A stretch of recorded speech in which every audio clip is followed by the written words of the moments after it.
আসসালামু আলাইকুম গাইস। তো আজকের ভিডিওতে আমি আপনাদেরকে দেখাবো যে আপনারা কিভাবে এরকম দুটি ফলের ঝুড়ি দিয়ে মাত্র 350 টাকার মধ্যে গাপ্পি মাছের জন্য একটি সুন্দর সেটআপ তৈরি করবেন। তো সেটআপ বানানোর জন্য আমি দুইটা ফলের ঝুড়ি সিলেক্ট করছি। তো এই দুইটা ফলের ঝুড়ি 100 করে 200 টাকা নিচ্ছে আমার কাছ থেকে। তো এই দুইটাকে এখন কাটতে হবে। তো কাটার জন্য আমি একটা মোম নিচ্ছি আর হচ্ছে একটা ছুরি নিছি। আর মোমটা ধরানোর জন্য ম্যাচ তো লাগবেই, আপনারা আবার অন্য কিছু ভাবেন না। তো এই দেখতে পারতেছেন আমি এখানে ম্যাচ দিয়ে মোমটা জ্বালাই নিতেছি।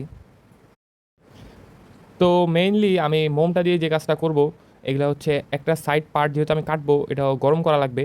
তো আমি মোম দিয়ে ছুরির মাধ্যমে এটা গরম করব, গরম করে তারপর আমি সাইড কাটবো আস্তে আস্তে। আপনারা ভিডিওতে দেখতে পারতেছেন কীভাবে আমি এটা কাটতেছি। তো ভিডিওতে দেখতে পারতেছেন আমি হচ্ছে মেইনলি মোমের মাধ্যমে ছুরিটা গরম করতেছি, তারপর হচ্ছে কাটতেছি। তো এটার ফলে কি হয়, এটা খুব তাড়াতাড়ি কাটা যায় কারণ ছুরিটা গরম থাকে আর আমাদের কাজ খুব ইজি হয়ে যায়। তো ভিডিওটা আমি বেশি বড় করবো না। তো এইভাবে আস্তে আস্তে গরম করে করে কাটতে কাটতে আমি এক পাশ কেটে ফেলছি অলরেডি। সো ঠিক সেমভাবে আমি ওই সাইডটাও কাটে নিব। তো এইভাবে কাটার পর একসাথে করে দেবো আর কি। তো মোমটা প্রায় শেষের দিকে, আমি আর ভিডিও করি না কারণ এটা খুব বড় হয়ে যাবে। আমি ঠিক সেমভাবে এটার এই সাইডটাও কাটে নিছি। সো দুইটা কাটা শেষ। তো এভাবে দুইটা আমি একসাথে এখন জয়েন করে দিব। তো জয়েন করার জন্য আমার মেইন যেটা লাগবে সেটা হচ্ছে গুনা। আমি জানি না আপনারা কারা এটার কী বলেন, আমরা মেইনলি গুনাই বলি। তো এটা আমি ছোটো ছোটো পিস করে নিছি সুতার মতন। এরপর হচ্ছে কিছু ফুটা আছে দেখতে পারতেছেন ফলের ঝুড়ির মধ্যে, এখানে আমি এগুলো লাগাই নিব। তো ভিডিওতে আপনারা দেখেন আমি কীভাবে এটা লাগাইতেছি। তো আপনারাও এইভাবে লাগাই নেন। প্রথমে হচ্ছে দুইটার একসাথে করে দুই সাইড দিয়ে ঢুকে তারপর টাইট করে বাঁধ দিব, কারণ পরে ছুটে যাওয়ার সম্ভাবনা আছে। মেইন আপনার হচ্ছে প্রথমে এটা আপনারা জয়েন করাবেন ঠিক মতো বসায় তারপর করবেন, কারণ বেকাতেরা হয়ে গেলে একটু সমস্যা আছে। দেখতে পারতেছেন বেকা ছিল, আমি আবার এটা সোজা করে তারপর বাঁধ দিছি, কারণ বেকা হয়ে গেলে আপনাদের ট্যাঙ্কটা ঠিক মতো হবে না আর কি। তো এই দেখতে পারতেছেন এইভাবে আমি আস্তে আস্তে করে 4-5টা বানাই ফেলছি। ঠিক সেমভাবে ওই সাইডটাও আমরা এমনি বানাই নিব, দেখতে পারতেছেন। তো এমনি করলে এটা খুব তাড়াতাড়ি জয়েন হয়ে যাবে। আর নিচে মাঝখানেও দিতে হবে একটু, কারণ উপরে সাইড দিলে হবে না, নিচেরটা দিলে এটা আরও টেকসই হবে।